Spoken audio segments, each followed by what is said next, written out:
Are you looking for a way to get your students excited about reading? Enter the book talk.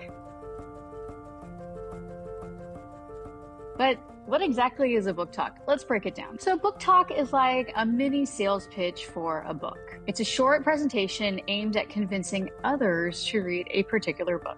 But it's not your typical book report. Oh no, it's more like a persuasive marketing pitch designed to engage listeners and make them eager to pick up the book themselves. So book talks come in many forms. They could focus on the plot, mood, or characters of the book. For example, one book talk might highlight the thrilling plot of Smile by Raina Telgemeier, while the other might dive into the dystopian nature of Mortal Engines by Philip Reeve. So how do you choose a book for a book talk?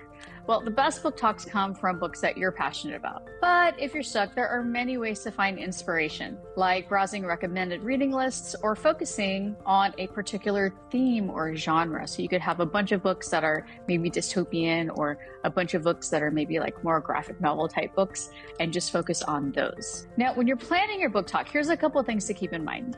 You want to hook your audience, i.e. your students, right from the start, leaving them eager to learn more. And remember, no two book talks should be the same. I mean, you wouldn't give the same book talk for both of these books because they're very different. You want to bring your own personality and voice to the presentation. But why even bother with book talks? Well, aside from being fun and engaging, they also have some real academic benefits. They encourage students to read deeply, share their love of reading with others, and develop those all-important skills like note-taking and presentation. And honestly, once you've mastered the basic of book talks, there are plenty of ways to take them to the next level. Challenge your students to give book talks on books that they don't necessarily like, or pair them up for peer-led discussions. I mean, the possibilities really are endless. So there you have it, the lowdown on book talks.